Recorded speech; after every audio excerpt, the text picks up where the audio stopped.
Hello everybody and welcome to the unboxing and review of the Tao Oracle. I know this deck has been out for a while. It's not new to the world, but it is new to my collection. If you guys have the Osho Zen Tarot, let me pick it up for you. Here is what it looks like. Here's the Osho Zen. It's the same creator. Mahadeva Padma is the same creator that did the Osho Zen Tarot.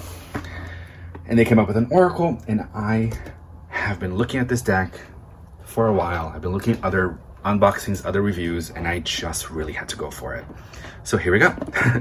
The box is very, very sturdy. Here in the back, you kind of have this beautiful just image of the cards, some of them, right? And it opens up. Right now, there's nothing inside, so it's a little bit light.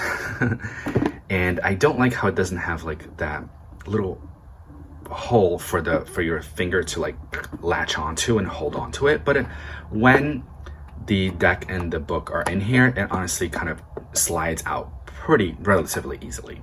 But I want to show you that it comes in, has this plastic tray, cards go in here and the book goes on top. And here is everything. Here are the cards. Now the book, if you guys are familiar with the Osho Zen, usually we're used to books being like this, but this one comes in horizontal and you open it up this way, so it's kind of like lengthways. And in the box it comes in on top. All right, I'll just close this real quick, and here we go. So the book, of course, has everything. You got your introduction, you have about the cards, you have the sequence of early heaven and the sequence of later heaven. Now, I got this deck, one, because I'm just very interested in learning about the Tao, about Taoism. And I feel like this is pretty much a mini lesson in the Tao.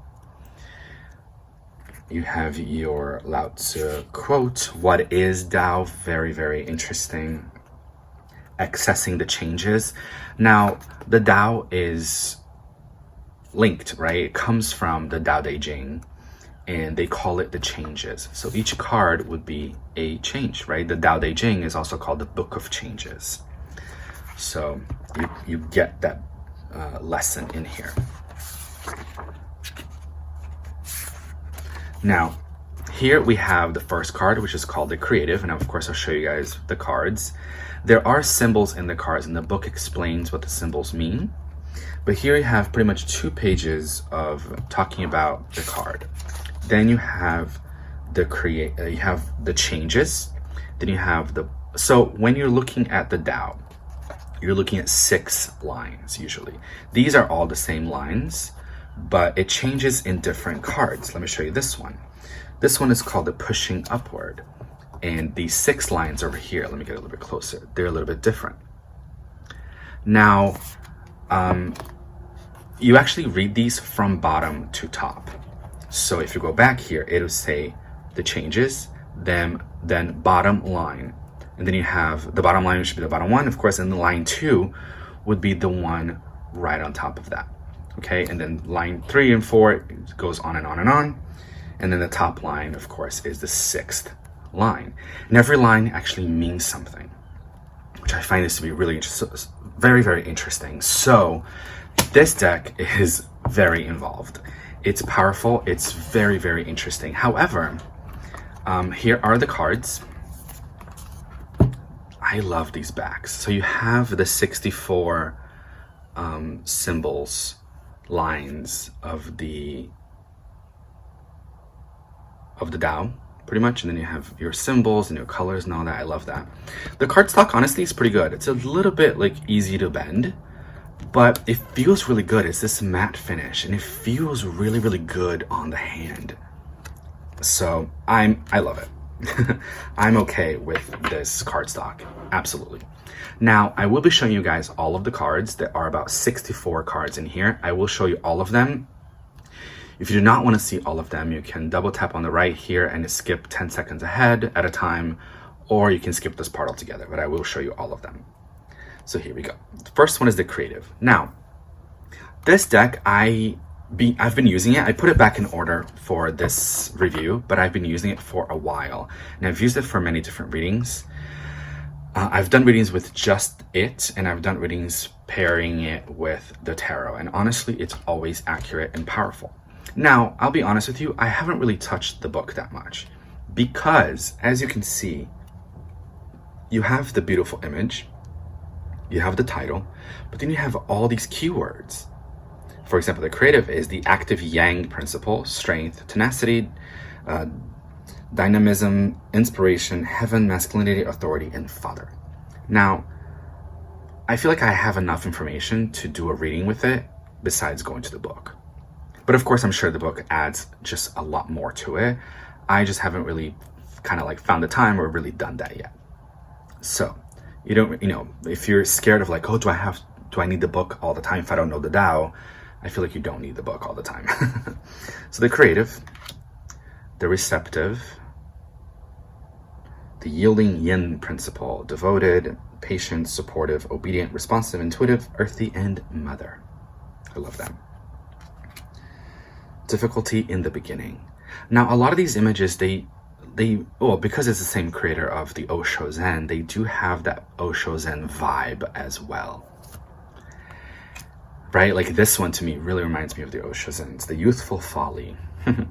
Now, I'll be honest with you guys. I've seen a lot of other unboxings, a lot of reviews, and these really thick borders just like kind of turned me off in the beginning. I was like, oh man, I'm going to hate these borders.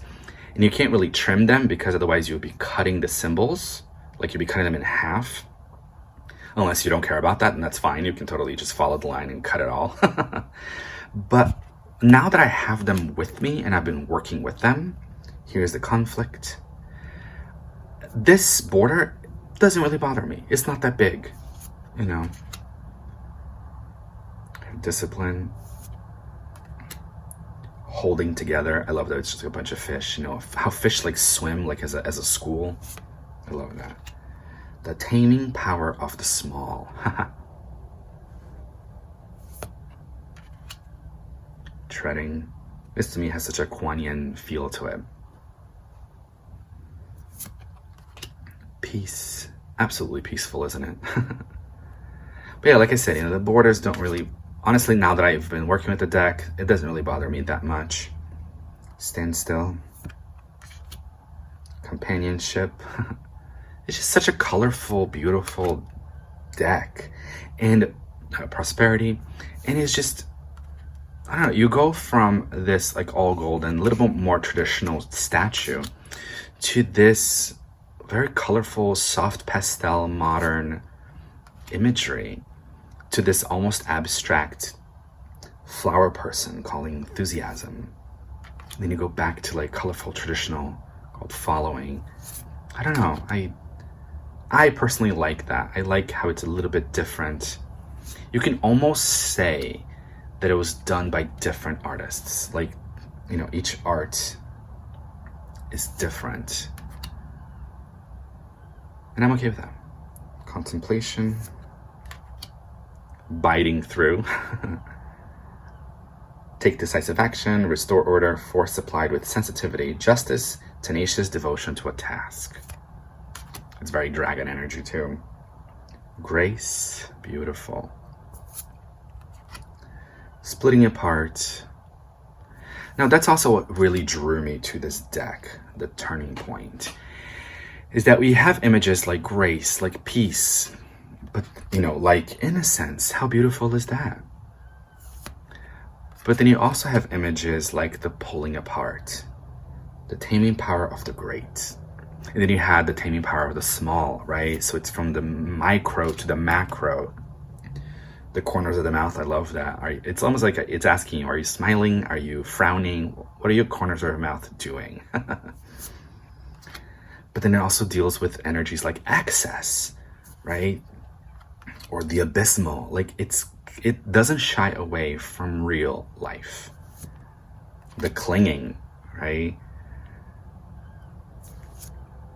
Or the influence. Like it could be a positive influence, but it could also be a negative influence. Life, that's what it is. And that's what the yin yang on top is really all about. It changes colors. I didn't talk about this, you guys, but it changes colors, and the colors have meanings. They're all in here. They're all in the book. I don't remember what every color means. But the colors are this duality that we associate life with. And then you have the symbols, fire and lightning, for example, is duration, number 32. And then you have the Tao lines here. Forgive me, if you know what they're called, please let me know in the comments below. Like I said, I'm still learning. I'm very new. But that's what it is, right? It's all about learning. It's all about being open to other things. That's why I love cards. They just allow this perfect, it's such a perfect word. They allow this progress, this spiritual progress of learning, darkening of the light. This can be very triggering for a lot of people. The family, also be triggering for a lot of people too, depending. Opposition, but it deals with life, right? Oppositions, obstacles, but you also have such beautiful cards. Like Deliverance is a beautiful card, or decrease, being minimal, or increase, right? The duality of life again. It's very much to do with the Tao and the yin yang symbol. Resoluteness, the attraction of opposites, gathering together, pushing upward. See, like you have these really positive cards paired up with some not so positive. The oppression, the well goes deep. Revolution, such a phoenix energy. The cauldron, the arousing, oh, that beautiful lightning strike. Keeping still, development, the marrying maiden, but such a powerful image too. Look at the chain around her, right? She's in a beautiful dress with beautiful flowers, but look at the chain. Then you have a compromising situation, subordination, succumbing to seduction, manipulation, low self-esteem. So it's funny how I almost want to say, don't judge a deck by its cover. Don't judge a card by its cover. You look at the keywords and you look at the image and you go, wait a minute, something's not right here. A lot of us associate marriage with something happy. Not all, but some. And then you get an image like that, right? And then for those of you that don't associate marriage with a positive thing, you go, yep, that's what marriage is. With the chain and all. So you get the wanderer, the gentle, love that. The joyous, dispersion, inner truth, intuition, right? The high priestess and the tarot, consciousness. Limitation, we're met by limitations. Small is beautiful. I love that. Completion, and finally, before completion. I find this to be really interesting too, how the very last one is before completion, and then the completion is not quite the last. I like that in particular. Of course, there's a meaning of it, meaning why, but I found this to be interesting because we do get completion, but then we also get the beginning of something new. When something completes, we get the new beginning. So it's almost like complete, but also before the renewal kind of thing. Anyway, guys, that's all the cards. Thank you all so much for joining me. I hope you enjoyed this unboxing and review of the Tao Oracle. Much love out there.